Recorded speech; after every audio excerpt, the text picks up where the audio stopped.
Je pense qu'il y a beaucoup de nouveaux arrivants avec Mash Wilds, n'est-ce pas? Beaucoup de monde qui se pose des questions sur la licence Monster Hunter. C'est quoi? Ça fonctionne comment? C'est quoi le but du jeu? Ici Oursin, et je vais vous présenter en bref cette licence incroyable.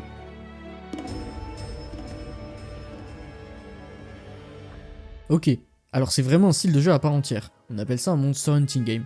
En gros, on va lancer des chasses aux monstres pour, soi-disant, réguler l'écosystème, alors qu'on va pas se mentir que c'est pour les dépecer, récupérer leurs écailles, leurs griffes, leurs cornes, leurs ailes, pour qu'on puisse se crafter des meilleures armes et armures. En parlant de ça, il y a 14 armes différentes, au gameplay bien différent, passant par une grande épée pour des attaques chargées, un katana pour des esquives, des fusils d'arbalète, et même un glaive accompagné d'un insecte, qui vont parfois elles-mêmes posséder plusieurs gameplays différents. Chaque opus est indépendant, pas besoin d'avoir fait le précédent pour faire le nouveau. Depuis 2004, c'est toujours organisé en un jeu de base, avec un rang novice et expert. Puis, ils sortent une très grosse extension, environ 1 an et demi plus tard, qui contient le rang maître. Nouveaux monstres, nouvelle histoire, nouveau gameplay, bref, c'est encore plus gros que le contenu du jeu de base, et avec des mécaniques spécifiques à chaque fois.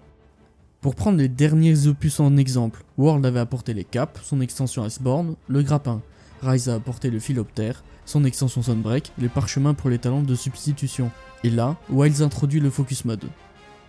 Ça va être des styles globalement assez lourds, mais surtout très techniques. Dans la plupart des opus, on va avoir accès à tout le moveset de l'arme dès le début, et ce sera le cas dans Wilds. Une aire d'entraînement est à disposition pour tester vos armes, faut surtout pas hésiter à en abuser, le chariot deviendra sans doute votre meilleur pote. On a aussi 5 pièces d'équipement avec stats classiques de défense, de résistance élémentaire, mais surtout des talents intégrés dessus, avec des emplacements de joyaux à compléter qui rajouteront toujours plus de talents.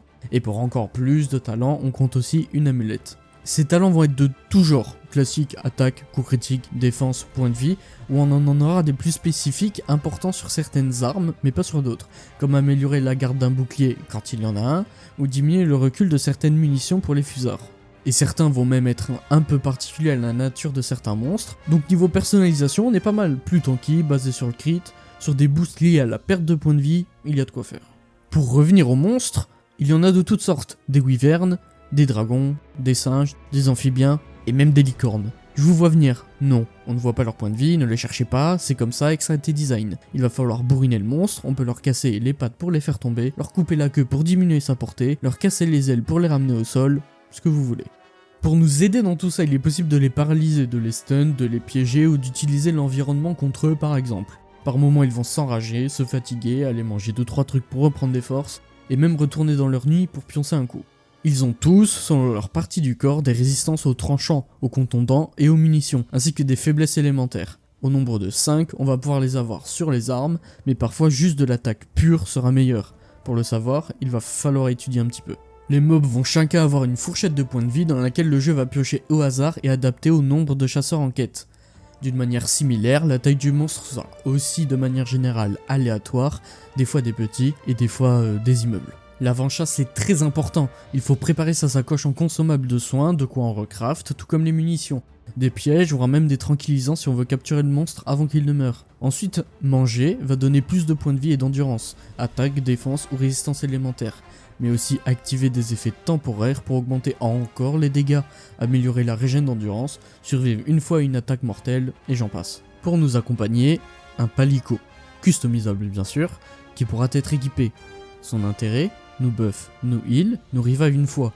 Ce sera même sympa équipé d'une arme paralysie, un petit CC gratos, pourquoi pas. En quête, pour les armes CAC, le tranchant de l'arme s'émoussera. Ça aura son intérêt car moins bonne est la qualité du tranchant, plus nos coups rebondiront et plus on perdra en multiplicateur de dégâts.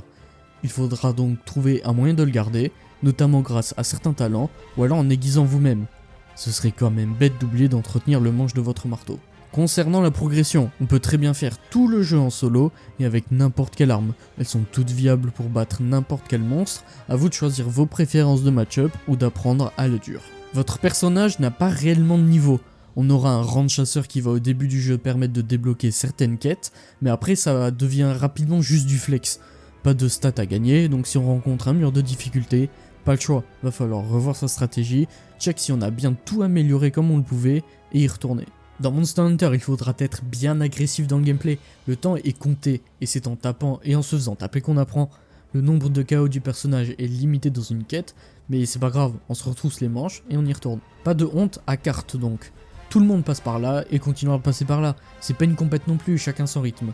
D'ailleurs, c'est pas la licence la plus abordable en partant de zéro, il faudra prendre son temps et potentiellement se renseigner. Il y a beaucoup de mécaniques à connaître. Une fois qu'on a fini l'histoire, on va pas se le cacher, c'est comme finir un tuto.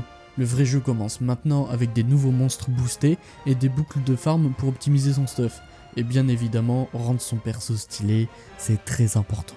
Les jeux et extensions sont mis à jour pendant des mois après leur sortie, avec ce qu'on appelle des title updates, qui peuvent être accompagnés de patchs d'équilibrage, où des nouveaux monstres se joindront au roster, donc nouveaux défis, nouveaux stuff, nouvelle opti, etc.